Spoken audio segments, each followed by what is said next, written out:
Okay, you ready? I'm ready. All right. Love to hear it. Love the enthusiasm. I can hear it in your voice. If we get through this next 45 minutes to an hour, I'll be lucky. This is going to be the intro to the podcast. I hope you know that, No, right? I don't. Yes, You it better is. edit some of this. No, it'll be cut out. So, hello, everyone, and welcome to another episode of Save It for the Cast. My name is Aaron, and today I have a very special guest. As you can probably tell by the title of this episode, which right now in, I guess, behind the scenes world, this is known as the Mom Cast. I'm being joined by my lovely, beautiful, smart, gorgeous, intelligent mother. Gag me. Don't say that. That is one thing you don't want to say on the internet or in the podcasting world. But what would you like to be known as? Debbie? Is that okay? Debbie, that's fine. Debbie, that's Sure. fine. Yeah, that's like your little nickname. My Debbie Doos. That's what I always call you, Debbie Doozer. But yeah, so typically the way I would do this podcast is I would have like an introduction for whatever guests that I'm having on. But there is no introduction. You're my mom. I've known you. I'm here because of you. This is how this is all happening. So yeah, I've known you since day one. We know each other better than anybody Exactly, exactly. So I figured this would be a good episode of the podcast because a lot of the stories with my friends are of a particular type or in a world, like they're either related to video games or some of the weird stuff that we've done or some of the crazy stuff. A lot of our stories are just genuinely funny or like either pushing each other's buttons or whatever. Certainly not about video games. No, definitely not. You don't play. But, maybe someday. I always used to try to get you to play like those racing games, but you always said you got dizzy. We would go in Walmart and they would have like those cruising in the USA video games or whatever. And you said you could never watch me. I couldn't look over your shoulder at them would always because I make would you get sick. Because it would always make you dizzy. You can watch me play the claw machine though. That was fun. Yeah, that was good. I used to win at those quite a bit. And then they rigged them. So then the claws just sucked. But anyway, I figured it would be good to start off with like a nicer, calm, funny story before we get into any of like the more involved ones. Obviously, there's no video component to this podcast, so I'm looking over to my left, out my room, out the doorway into the hallway, because you probably know what I'm going to bring up first. I think I do. So, I don't even know how many years ago it was. Do you remember when you bought that thing? And what are we talking about now? The Maid cover. Oh, I got it as a gift. One of my friends gave it to me as a Christmas gift. But how many years ago? How long has this menace been in our hallway? 8 years, maybe. 8 years? Okay. So for those of you that aren't aware, I don't have like a fear of dolls or an aversion to dolls. I have a healthy respect for them. So like, for example, I'm not saying every doll in the world is haunted or anything, but a lot of dolls have soulless eyes. So this thing that's out in our hallway, it isn't a doll. It's a vacuum cleaner cover. Is that right? It's a cover that goes down over your vacuum. Yeah. And it's dressed in like traditional maid garb. It's a French maid. Yeah, it's like a French maid outfit that goes over your vacuum cleaner. Some market I didn't even know existed up until this gift was gifted to you. But you didn't deliberately move the vacuum cleaner there, right? Like the vacuum cleaner had been sitting there in the hallway for years, or did you move it there? I think I moved it You there. moved, so you moved this vacuum cleaner to put this maid cover on, so it would purposely look at me through my door. It just stares at me in the middle of the night. And what's funny is this thing, I'll take a picture of it. And as I've said in past episodes, I'm not sure how the media share aspect of this podcast is going to work. So whether it just be I'm posting stuff on social media in promotion of these episodes or whatever, so you're just going to see it like on Twitter or Instagram or whatever. But I'll put a picture of this maid. It's got really soulless, nasty eyes, and it's top heavy. The head is top heavy. So what happens is you put it on this vacuum cleaner, and if we walk past it or hit it a certain way, all of a sudden the head starts to turn and it gets like that little, head cocked sideways look like a dog would look at you or whatever. And it just peeks around my door frame and it looks at me. Or sometimes I move it to purposely look inside. So you're admitting to this on a podcast Yes, I am. where other people are going to be listening to you. I appreciate Just it to at have least. a little fun. Yeah, I Just to have a appreciate little it. fun. It's funny to me. It's one of those things where, like I said, I'm not upset by it. Like it doesn't strike fear into my heart or whatever. But like I'll be working late at night on an edit or something like that, and I'll just happen to feel like somebody's watching me, somebody's looking at me, and I look over and just peering at me And through the there's doorway the is this maid. maid. Did we ever name her? Like, No, does she have I a don't- name? Not that I know of, no. Okay, yeah, I didn't think so either, but I wasn't sure. But yeah, that just sits it just sits out in our hallway, and it's extremely unsettling, and you just did it as a practical joke, which I appreciate. It was probably, you did this not obviously this wasn't your intention, but like subconsciously this was just something that you wanted to do to get back at me, because it's not like I've ever done anything overly mean to you over the years, but I've messed with you over the years for sure. And one of the times that comes to mind is when we went to go get ice cream and we rode there in the trunk of your car. It was me, Vinny, and Liz, right? Katrina, Nicole. Katrina, no, And you there and weren't I. 5 of us in the trunk, were there? You and Vinny rode in the trunk, I think. And Katrina was up front with me, Nicole, Liz in the back seat, I think. So it was only Vinny and I in the trunk of the car. Originally. But I think Liz might have joined you. So when we got to the ice cream place, all 3 of you got out. Okay.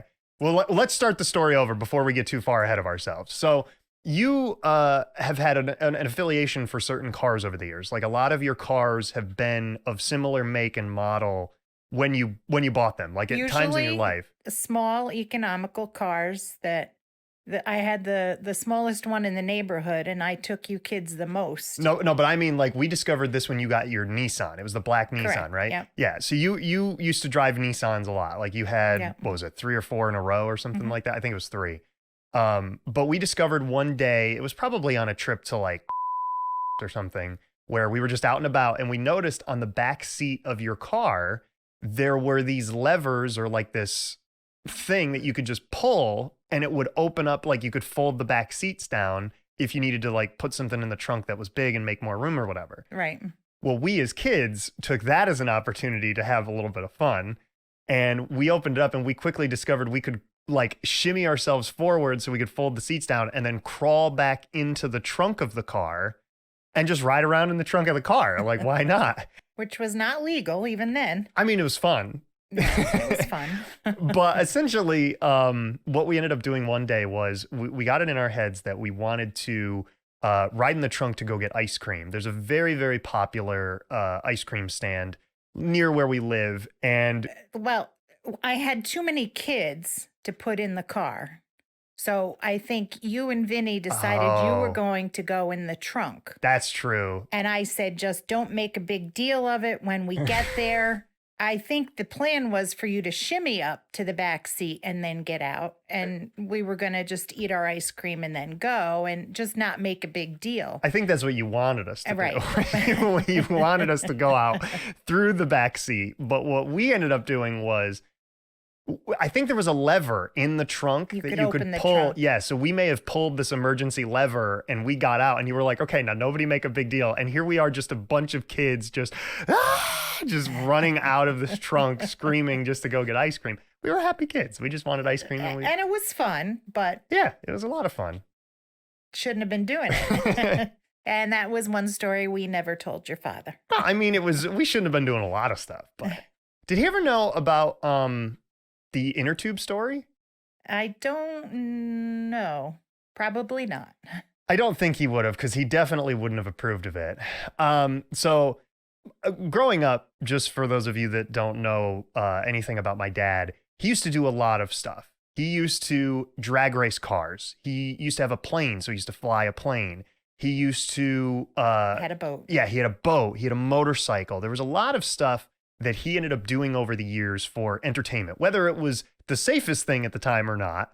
No, but when he got older and you and dad had me, his tune entirely changed. I was a pretty, I don't want to say sheltered kid, but I was pretty sheltered. You were. Yeah, I Yeah. really didn't go out and do much. I hung out with a select group of friends, specifically the neighborhood kids, like, just our neighbors. That was pretty much it. I went over to a couple friends' houses here and there.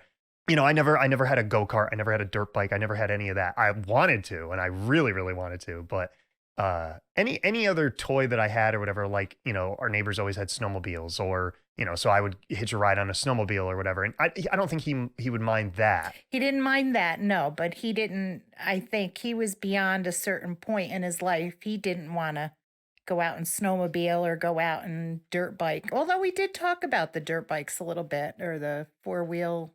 Yeah, I thought there was a time where he had said he kind of wanted to buy one of those. I don't even know the name of it. It's like a gator. It's kind of like a golf cart, but a little bit more industrial strength. Like he wanted to buy one of those for our yard, but I don't think he could ever justify it for like you saying, like giving him the green light and being like, yeah, go ahead and buy it or whatever. Anyway, so the inner tube story was something that they were snow tubes. Yeah, they were snow tubes. Yeah. That could, we used them in the pool and stuff too. But essentially, yeah, it was just snow tubes that you would use to go down the hill or whatever. But we ended up getting this idea in our heads. Vinny and I growing up, we had at one point in our lives, we had a pretty big fascination with pirates. I don't know if you remember, we dressed up as pirates for Halloween one year and stuff. Yep. So we got it in our heads that what we wanted to do was we wanted to be pirates, like in the best or closest way that we could possibly be. And as kids, you can't really afford a lot. We had to make do with what we had. So we ended up having these inner tubes, and those were our boats. Like we tied them together with rope. I don't know if we had the rope or we bought it from Walmart or something. We might have had it. Yeah, but we essentially just tied two inner tubes together, snow tubes together by the handles. And then we used extra rope. And I had a 5-pound dumbbell that I had Dad, he bought me or something when I was younger, and I had interest in like working out or whatever. It didn't stick, but I still had them nonetheless. He had dumbbells. Yeah, but oh my God, I wouldn't have used his dumbbell for that. No way. I'd have gotten in so much trouble if he found that was missing. He would have been like, "What are you doing going down into my gym?" So anyway, we had this 5-pound dumbbell as like an anchor, and I think Vinny's tube was in the front and my tube was in the back, and I had the anchor on the handle that was behind me, but then I would hold like the anchor in the tube with me. And we ended up living by this pretty big lake in New York, Sacandaga Lake.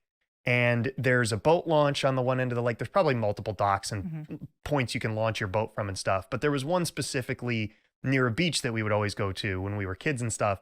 And we got it in our heads that we wanted to paddle out to this island that was out in this cove where this boat launch was. And I don't... Not too far. No. It wasn't that far. The big popular island in Sacandaga is Sand Island, I would say. That's probably one of, if not the most popular islands. Right. That's very far out. That's probably like maybe a quarter of a mile, maybe more. Or more. Yeah. From like the beach that we used to go to or whatever. But we ended up getting it in our heads that we wanted to paddle out to this island because we made a flag. We had, I think it was like an old piece of metal tubing that Vinny's dad had that he used to use like for his garden and stuff. And it was just an extra piece that was lying around or whatever. So Vinny had a piece of like cloth or whatever, and he spray painted like a skull and crossbones flag on it. And we took this flag and we were going to plant it on this island, and we were going to make it our own island. So we didn't have any oars, so we ended up buying these. I think they were oars. Yeah, they were $8 oars from Walmart. I remember this specifically because it comes back later on in the story. But we ended up setting sail from the boat launch, and we paddled out. And I remember you brought a book, and there was like a bench nearby the boat launch, and you were kind of just sitting there and enjoying yourself and stuff and just reading. Just kind of watching you take off, and didn't think anything of it much until a woman approached me, sat down on the bench, and said, "Are they your kids out there?" And I said, "Yeah." And she said, "Oh my God, if one of those tubes ever popped, that's really deep. That water is deep there, and it's cold."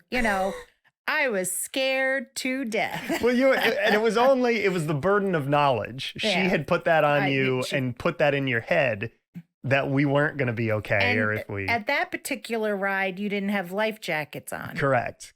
We did not. But, I mean, Vinny was a strong enough swimmer where he would have been okay. I could swim. I could tread water, at least. I wouldn't say I was the best swimmer, but we had inner tubes. So I always had something to Not you if they popped. Well, yeah, but then we still had the oars and wood floats. So, The anchor might have taken you down. No, I would have let the anchor go way before anything bad happened. Okay. Anyway, so Vinny and I just would paddle out to this island. We did it several times. We probably did it 3 times in total, something like that. A few times, yeah. And we paddled out to this island. And the first time we went out there, it was pretty, like, it was an island. It was a proper island. There was no issues with it whatsoever. And then the second time we went out there was flooded. And that was when we were trying to see if we could find the flag that we had planted out there. And it was just, this little teeny tiny flag. And of course, like, if it had flooded this bad as it did, it could have just eroded and washed away and sunk to the bottom of the lake. For all I know, it could still be there unless somebody took it or whatever. Because people would go there. Yeah. There was remnants of like campfires and trash and stuff out there. So it wasn't like we were the only ones who were going out there, but people actually had boats that went out there. Sure. But I'll never forget the first time Vinny and I paddled out there.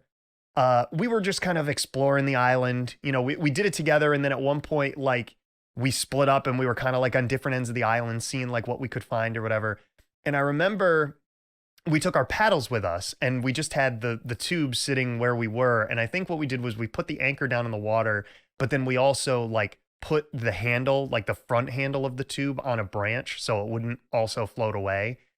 And we brought our oars with us, and I had the brilliant idea to take my oar and smack it on the water because I wanted to make some noise. And I wanted to do like a beaver tail, like a beaver tail, slaps it on the water. And then, so I did it. And the literal first hit of this paddle, it cracks in half at the top. And so I went from having a paddle to a puddle. It was just, I was missing some chunks of wood, and it still worked.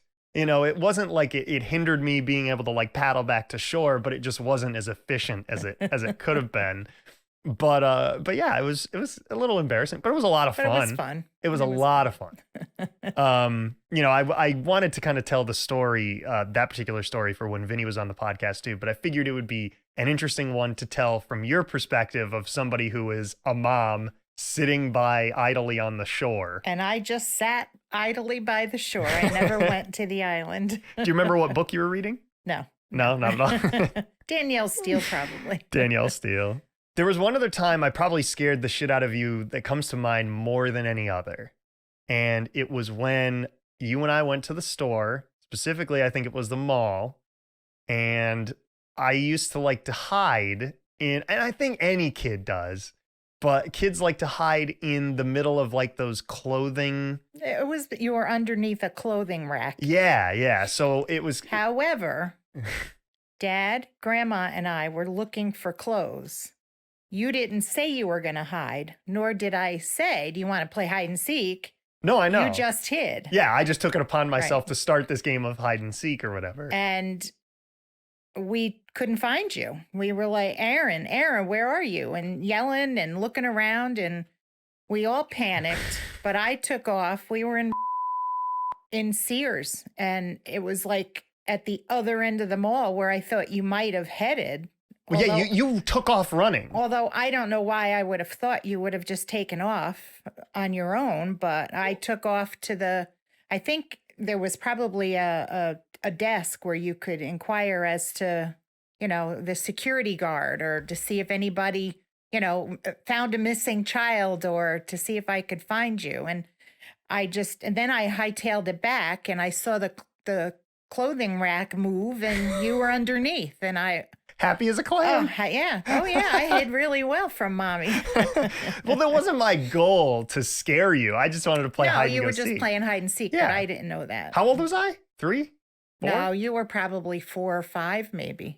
You were old enough to know better, I think, because we were upset because you didn't answer. I was old enough to know better, but I was also young enough so I don't remember it. Yeah. Like the only point of the story that I have is just from what you told me. I don't remember doing that at all. I remember really popular store, Ames, that used to be, well, I wouldn't say it was popular if it's out of business now, but there used to be like what is it, department store? Kind of like Kmart or whatever. Kind of like a Kmart. Yeah, but Ames, I remember hiding in Ames. There was one in area. Yeah. And we used to go to that one quite frequently. And I remember they had like, the doors and stuff. And when you went right in, I remember they used to have like a discount toy bin or whatever. And they also had one of those giant metal towers that has like the balls in it. So like the bouncy balls or whatever. And I used to always like try to take one and like shoot it like a basketball or whatever, back up into it. You hid from me one time. You were really young. It was the old Kmart. This was the reoccurring thing. And well, I think you were younger. You wanted a BB gun or something in the toy department. And I said no. And you got mad. And I said, you bring that right back. And you put it back, but then you hid there. You got underneath one of the counters and just stayed there. And that like was a shelf? shelf? Yeah, on the bottom shelf. Oh my God, I don't remember that at all. Yeah, you were young and really young to be even out of the cart. I'm surprised I even let you out of the cart. I'm surprised I was even asking for a BB gun at that age. It may not have specifically maybe just like a been toy gun or a toy gun. something Yeah, or whatever. It may not have been, but I took off to the store, up front and asked if they had seen anybody with a child and I gave a description and they may have announced your name. And I went back and you crawled out from underneath the counter like, I was just hiding. Was I talking? Like, did I actually say Yeah, anything? you must have been talking. So I must have said my first word, horse. Horse. Yeah, for a quick side story, my mom in my baby book, she wrote down that my first spoken word ever was horse. And I don't know how a child would ever go horse unless it would sound like that or whatever. I told you. I think it was a little stuffed animal we had. It was a horse. And I would hold it up and say horse. And you said it one day. But that was before mom and dad and anything else. Bizarre, especially considering with how close I am with you and I was with dad and stuff. Like, it just blows my mind that would be my first word. Ironic too. That'll be another story for another day though, why that's ironic. But going back, I want to cycle back to talking about dad a little bit. Unfortunately, dad is no longer with us. He passed away more than 10 years ago now. But as sad as that event was and as shaking as it was during a point in my life and in your life and stuff, I think it helped make our bond grow closer, like way closer. I was always a mama's boy. I'll be the first to admit, like super, super mama's boy growing up and stuff. But, once you lose a parent like that, it's naturally you're going to get closer to whomever you have left or whatever. But there were a lot of stories growing up where, as much as you love dad, there were some, not arguments, but just things that he could do that would ring either my bell. Yeah, push your buttons to the fullest extent. And the one that comes to mind is batteries. We're always a very sensitive subject around our house. And it wasn't just like that he was buying batteries for the household. Yeah, for the household. He wasn't buying them out of spite for himself, but he was buying them because he wanted to use them, like, for himself. He wanted to make sure that when he needed batteries, he had them. But you as a kid needed batteries for everything. Yeah, just toys. For toys and radios and whatever. Yeah. And, do we have batteries or remotes? Everything we needed batteries for. But he would flat out lie to you and be like, oh, I don't have batteries. I would go in and I'd have my own batteries that I would buy when I grocery shop. They would be in the kitchen junk drawer. And I went in this one night and you needed batteries for something and I didn't have any more. And I want to say I got in the car and went out to pick them up. Really? I think so. And then I found out he had batteries in his office, in his desk, that he didn't share with us. Well, Dad, he could be a little bit selfish at times, but I don't think he was doing it in a mean way. No, in a selfish way. No. And it came about, there was a sitcom called The Middle. And husband and wife were sitting there one evening, and one of the three kids needed a battery for some or batteries for something. And Frankie, the wife, had to go out and purchase them. And I was like, that's the same thing that happened with Dad. I can't believe it. And yeah, that was a sore spot. So Did he do it with anything else other than batteries, or was it pretty much just batteries? I don't know that there was anything else that he might have, although he had, like, I had certain paring knives that I like to use in the kitchen, and I found them in his drawer. Like, why would he want? But they were easy to unscrew something. Yeah, like maybe, pry or something whatever. open or cut open mail or something like that. And yeah, he might use them as a letter opener or whatever. But yeah, they quickly went back to my kitchen drawer. Well, I mean, and then I hid them so he couldn't find them. Fight fire with fire. Well, and that's because, you and Dad always did a great job of, like, if you were ever in an argument or you ever were annoyed at each other, I never realized it as a kid. Like, you always did a nice job of not putting it out in the open so, your child would be aware of what was going on. Of course, I was pretty oblivious as a kid, you played your games, you had your friends, you did your homework, whatever. I was it's funny because I have a lot of useless knowledge with a lot of stuff, like whether it's trivia or just how to do stuff or whatever. But when I was a kid, I didn't have that. I was just ignorant and oblivious to a lot of different things where I look back and I'm like, oh yeah, that makes a lot of sense. But, back in the day, I was kind of just dumb kid, I guess. But the reason why I brought up the battery story was to segue into a much, much bigger story. This one, I kind of probably had a mini panic attack over this back in the day. I think I know what you're going to talk about next. The Hummer? The Hummer. The Hummer. So my dad it was an '06 Hummer. So I'm not sure. It was 2006 he purchased it. So it was in '06. I wasn't sure if this was an '06 Hummer, but he bought it in '05 because they had a great deal on the new ones coming out or whatever. Okay. So this was in 2006. It was probably a leftover. Like one of the ones that they were came out in '05, but he didn't buy it until '06. No, but it was an '06 Hummer, I remember. Yeah. But Dad I guess he had probably wanted to buy this Hummer for a while. I don't ever remember him talking about it. There were a few things over the years that I remember he talked about and never pulled the trigger on. Like, the most famous one for me was we were sitting there watching wrestling one day, and there was a commercial that came on, and it was something about alpacas. And Dad just immediately when the commercial got over with, he was like, you ever want to own an alpaca? And I was like, what are you talking about? Like, we never could own a dog, a cat, and here you are wanting to buy an alpaca? Like, what is going on here? But so I'm sure that there was a lot of stuff over the years because I get that from him. I see something and I'm like, I want that, or I need that. Gotta have it. Yeah, I gotta have it. And usually whatever it is, it's got to be the best quality. So I don't know how long he may have wanted to buy this Hummer or whatever, but every single year when I was younger, every summer, you and I would go down to Virginia. Our family on your side has roots from down there. Your mom, my grandmother, was born in Virginia, raised in Virginia, a lot of siblings. She was the youngest of them all. And through different events throughout her life, she ended up moving up here to New York with another of her siblings. But they were the only two that moved up here, right? Yeah. So every year we would go down for the family reunion down in Virginia. And spend time with it was about relatives. A week. Yeah, it was about a week. And we would go down there and see a bunch of relatives. And I remember, seeing different people, but we always stayed at Aunt farmhouse, which was one of the coolest houses I've ever seen in my entire life. And even though I was younger when we would go down there, I still vividly remember that house so well. And another thing that was really cool about it was when I was a kid, I can't imagine enjoying this as an adult, but it's right next to train tracks.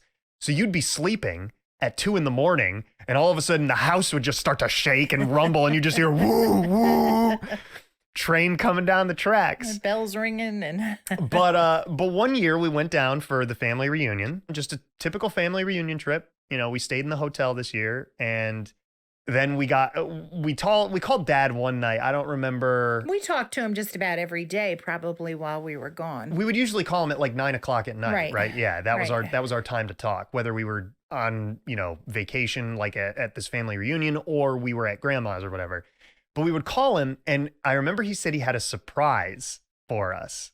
And He said it started with an H. And at the time, I thought hamster. Hamster. Because I had had 2 hamsters up at this point in my life, both named Hammy, by the way. So it worked on 2 levels because hammy, hamster, that's quad Hammy H's. 2. Yeah, we had Hammy 2. But so yeah, I was thinking hamster. He said it started with an H. I was super excited. I was like, yes, I'm getting another hamster. And we come home, and now you tell this part of the story because I don't particularly remember the details about this. Well, we drove probably a good 9 hours from Virginia to get to Grandma's. Yeah. We unloaded all of her stuff. We had rented a van, I think, that year. So you and I just got back in the van and drove an extra 2 hours to get home. Now, I should also mention I probably made you do this. Well, no, I think it was yes, it could have been you. Like I wanted to get home or whatever. Usually Dad wanted us to come home that same day. And, again, kind of a selfish move. You've been gone all week. I'd really like to see you. And he had a surprise. Yeah. Well, and the other thing was, too, we should mention, I couldn't drive at this point in my life. So you and probably Aunt were the ones that were driving. Right. So you had driven 9 hours in a car. You'd probably driven 4 or 5 yourself. Right. We'd split it. And now you had to drive an extra 2 to get home. Right. So it's probably close to 9 o'clock at night. It's dark. I pull the van up the road and our house is lit up like the White House. Garage door's closed. He comes out and he's all smiley and stuff. And he kept telling me to open the garage door. So apparently that's where the surprise was, although I didn't know that. And I said, I don't have the garage door. It was the rental car. I didn't bring that with me. So I get out and I start to unload the car. And you're jumping out, obviously, elated to see him. I'm going to get a hamster. Excited, looking for the 3rd hamster. And I go in the little side door in the garage, and I go to hit the button to open the door, and I see this big, bright, red Hummer. A Hummer that I yelled, I don't know, can I swear on here? Yeah. I was like, what the fuck? And I was livid. I was shaking. I was screaming. I was like, are you kidding me? I can't believe you did this. A $30,000 car. And it was probably more than that. It was probably more than that. Oh my God, you ruin everything. It's a family car. Bullshit. I wouldn't call it. It's not a family car. I can get behind a lot of the arguments that Dad has made over the years. Like I can, maybe not get behind. I can see where he's coming from. Hummer, not a family car. That is not one that Definitely not a family car. No. But anyway, I'm just livid. And of course he starts yelling at me and, I ruined the surprise. And this is probably the last car I'll ever buy. And Aaron, of course, poor Aaron was upset. He knew that his father had done something wrong, but on the other hand, he wanted to get in and take a ride with him right away. It was a big red Hummer. Red Hummer. Yeah. Hamster was forgotten about at that point, and I don't remember if he took you for a ride then or not. No, because I was scared that you guys were going to get a divorce. that was my main thing, and you sent me down to next door. You sent me down to Vinny's house because yes, I guess I did. There was a NASCAR race on, so I was watching the NASCAR race with them, and all I could think about while I was watching this NASCAR race is my parents are going to get a divorce over the Hummer, and I'm going to be so upset, and I don't know what I'm going to do about holidays. And again, I was tired. This is like a sit-down discussion when you buy a vehicle that's I bought those Nissan Sentras that were a third of the price of what he spent on this Hummer. And a year prior, he had retired. And one of the words out of one of the statements out of his mouth was, we're going to have to buckle down. I'm not making as much money. So, and he bought a fucking Hummer, but it's the smaller one. No Hummer is small. Not at all. Well, yeah, because that's the thing. They made the H1 and the H2 which were based off of the Army vehicles, which were massive. Right. And I believe the H2 is probably the biggest one. So H3 was like the compact version. And this one didn't have any special bells and whistles. I think it had cruise control, it had AC, it had a CD player and stuff like that, but it wasn't like it had, parking assist or because that really wasn't common on cars back in '06. No, I wouldn't and it say. probably got 12 miles to the gallon for. Oh, if that. Oh, if yeah, that. because I used to drive that back and forth. He was right in the sense that it was the last car he'd ever owned. Right. But, for a while there, I used to drive that back and forth to college. And luckily it was just, it wasn't that far, but it was still, I wasn't even driving on the highway. So, and it got 12 on the highway. Right. So you can only imagine how much you could pretty much, whenever you stepped on the gas, you would just see the needle go down. But it was funny because my senior year of high school, I waited to get my license. I did not get it right away. I was scared. I thought I was going to be like SpongeBob driving a car. So I was always, there's a lot of responsibility behind, driving a vehicle and stuff like that. So I was always a little bit intimidated and a little bit scared about that. So it took me forever to build up the courage and stuff. But then eventually when I did, the car that I drove since he was retired, I drove his Hummer to high school. Right. I was a badass. Never in a million years did I think he'd let you drive it back and forth to school. But and actually, he was very cool about it. The only time I remember there was one thing he had to do, it was either some appointment or something, and he said, "You can't stay after school today. Like, I need you home by this time so, I can go." Maybe I was even going to go with him. I'm not sure. So, like, we could go somewhere or whatever. And I said, yeah, I never stay after anyway. So, but that was like one of the only times I remember him ever being upset. But right. Yeah, oh God, I miss that car so much. As much as you hated it, and I know it was under rough circumstances that he got it and stuff, but I loved that car so much. That box with wheels. It just wasn't practical when, And he had a tough time driving it anyway. The famous thing that I'll never forget is we went out to dinner. Was it New Year's? New Year's Eve. And we went out to the restaurant where you and Dad got engaged at. I won't say the name, but you guys. All of our special occasions were spent there. Yeah, it was whether it was birthdays or holidays or whatever. But we went there one night for this dinner. It was New Year's, you said, right? Eve. Yeah. And he was parking the car. He dropped us off by the door.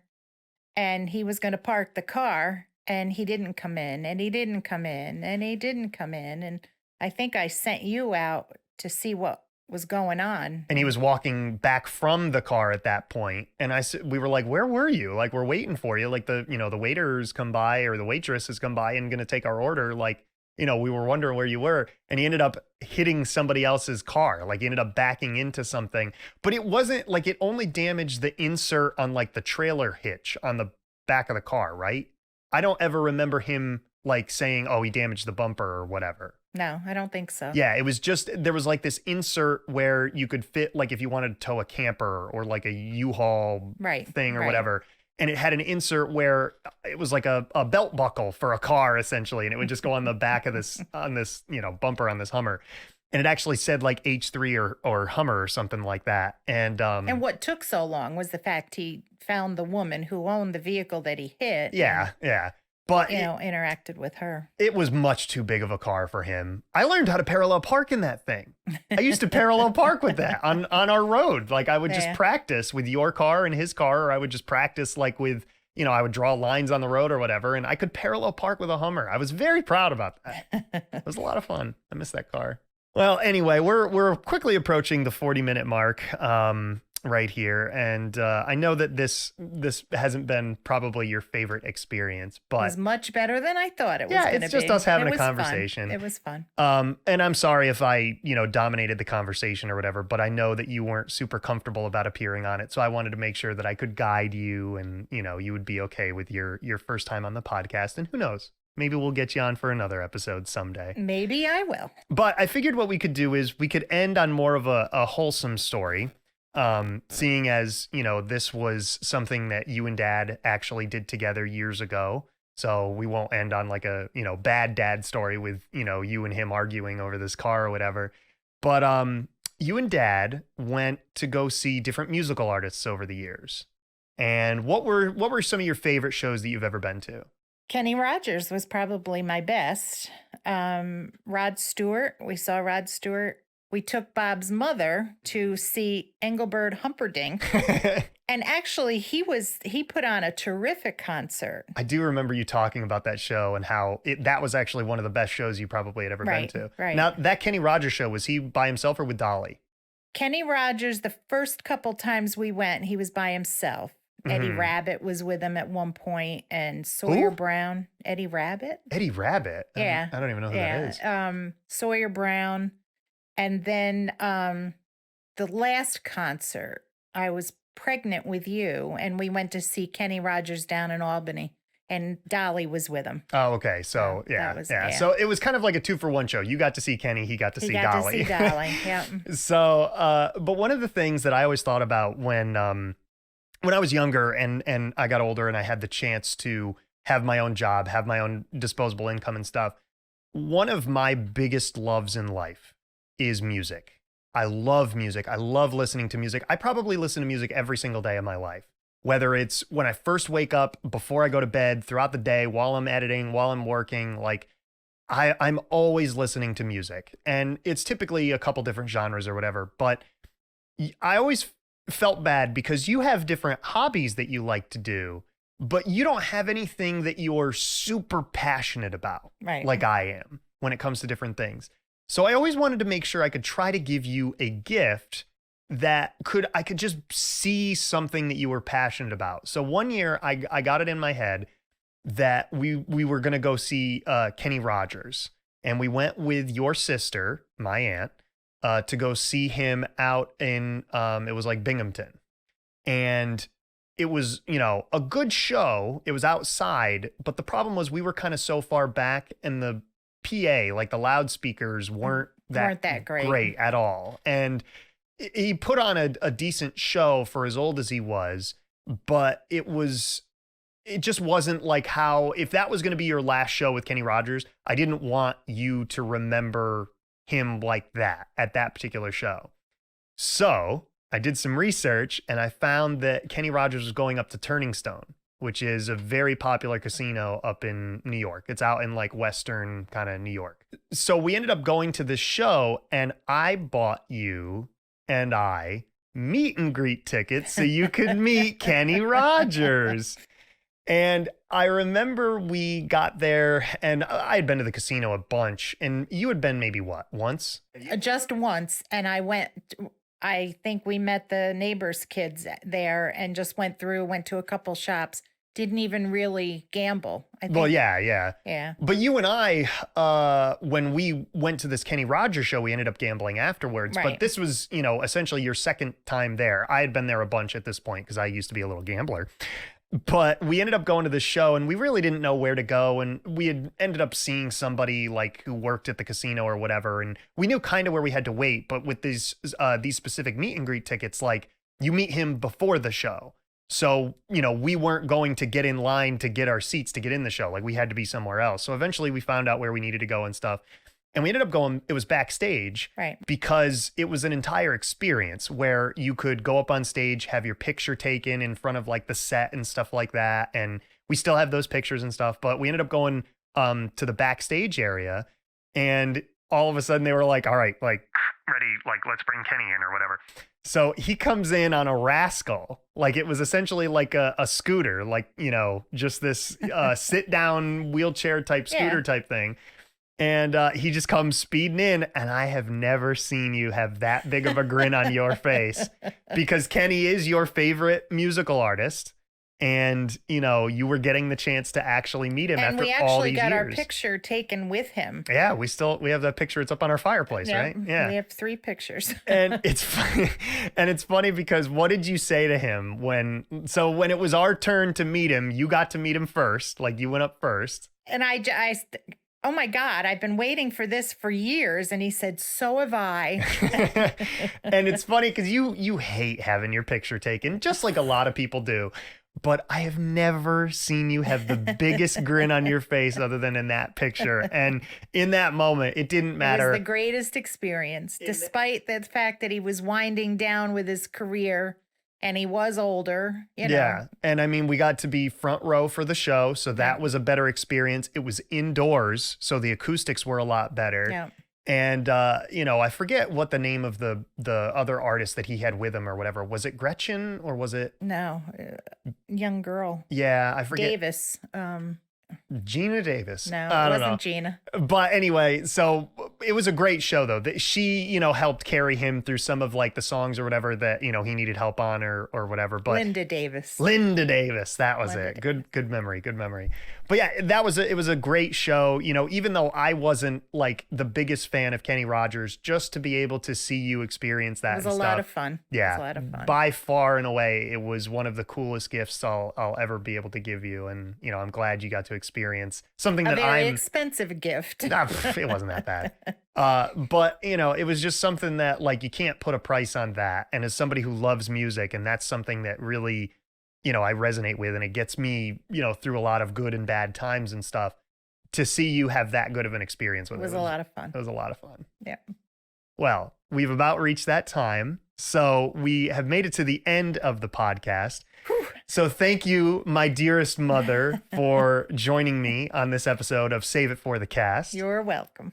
And I really appreciate you doing this. I know it wasn't your most comfortable thing, but hopefully I made it a good enough experience for you. It was a real good experience, and I love you. And I love you too. And if you enjoyed listening to this podcast and some of the other episodes, I thank you so much. Feel free to check us out on social media.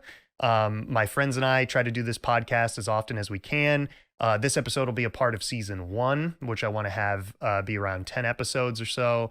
But on social media, Twitter and Instagram and Facebook, it's Save It for the Cast, or Save It Cast is the username. Those are the main social media sites that I'll use to promote this podcast and stuff. And also, if you could leave a 5-star rating or review on Apple Podcasts or Spotify, however the platforms work, I'm not entirely sure, but I'm trying to get better at doing these intros and outros and stuff to the show. So yeah, thank you so much for listening to this episode. And Mother, once again, thank you for joining me, my You're Debbie welcome. Doos. Thank you for making it easy. All right. We'll see you in the next one. Goodbye. Bye.